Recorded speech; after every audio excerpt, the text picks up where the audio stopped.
Vous entendez souvent dire que la mondialisation détruit des emplois, appauvrit les classes moyennes ou encore met les pays en concurrence déloyale.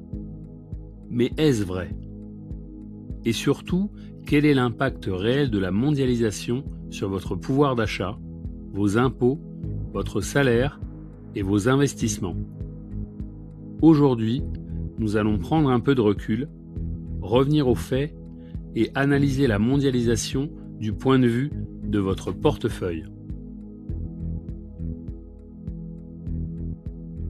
Ce que la mondialisation a réellement changé dans votre quotidien.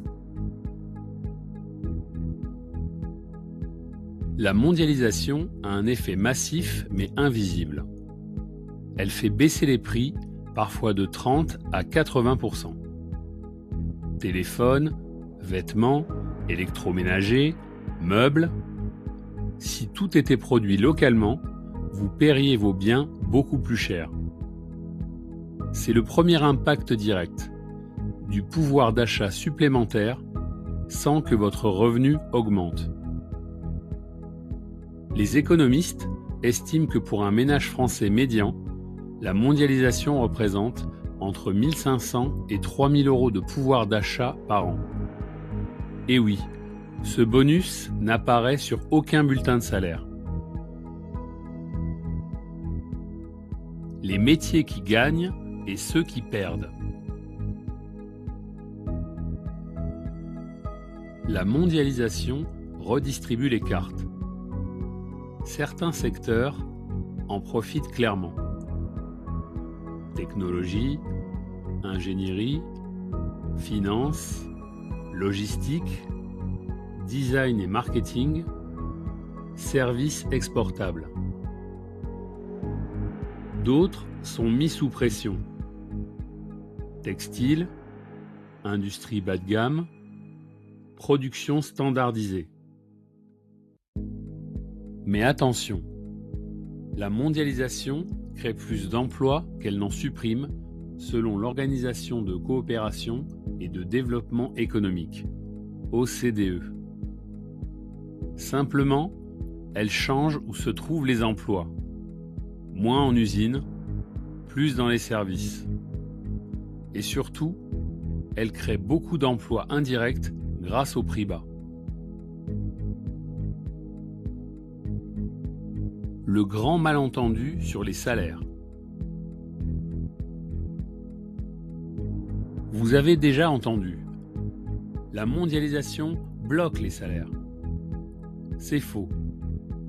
Les salaires stagnent surtout parce que la productivité ralentit, pas à cause des importations.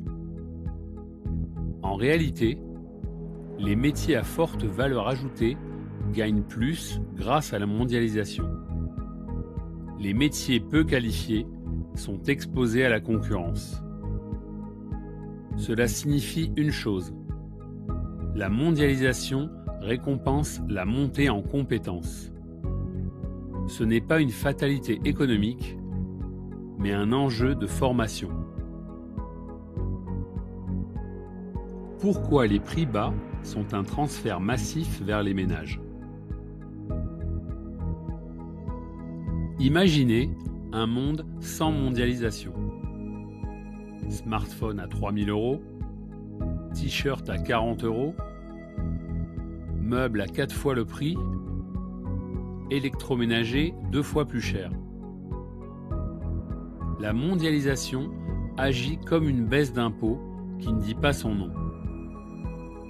Pour les 30% de ménages les plus modestes, elle représente le gain de pouvoir d'achat le plus important. C'est pourquoi la plupart des économistes s'accordent: freiner la mondialisation pénalise davantage les pauvres que les riches. Les entreprises aussi économisent, mais vous en profitez. Les entreprises utilisent la mondialisation pour réduire leurs coûts. Composants moins chers, production plus efficace, plus de concurrence entre fournisseurs. Résultat, plus de marge pour investir, plus d'innovation, plus de choix et à long terme, des prix encore plus bas. La mondialisation crée un cercle vertueux. Plus d'échanges engendre des coûts plus bas, plus d'innovation, plus de croissance, plus d'emplois et plus de revenus. Le rôle capital des multinationales. Les multinationales sont critiquées, mais elles jouent un rôle économique déterminant. Elles paient de bons salaires, exportent massivement, investissent dans la recherche et développement, forment les employés, construisent des chaînes de valeur mondiales. Et contrairement à une idée reçue, elles sont les plus gros contributeurs fiscaux. Freiner la mondialisation affaiblirait donc les champions français qu'il reste au profit des autres. La nature a horreur du vide, dit-on. La mondialisation et vos investissements. Sans mondialisation, il n'y aurait pas de fonds mondiaux, d'ETF diversifiés, de possibilités d'investir partout, de croissance aussi élevée des marchés boursiers.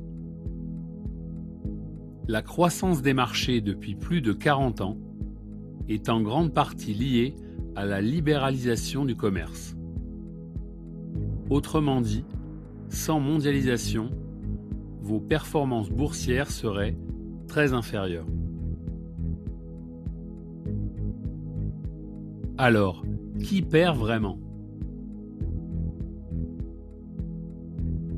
La mondialisation n'est pas sans perdants. Certaines régions souffrent. Mais on confond souvent ce que la mondialisation détruit et ce que le progrès technologique aurait détruit de toute façon. Les robots, l'automatisation et le numérique ont supprimé bien plus d'emplois que la mondialisation. Mais le sujet est comment le génie humain pourra s'adapter aux défis futurs, notamment celui lié au développement de l'intelligence artificielle. La mondialisation n'est pas parfaite, mais elle n'est pas l'ennemi de votre portefeuille. Elle est l'une des raisons principales de votre pouvoir d'achat, de la diversité des biens et même de vos performances boursières. La vraie question n'est pas « faut-il moins de mondialisation ?» La question est de comprendre comment s'y adapter intelligemment.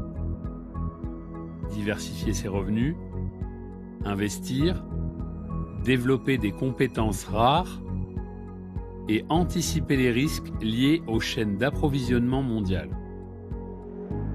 Car la mondialisation ne va pas disparaître.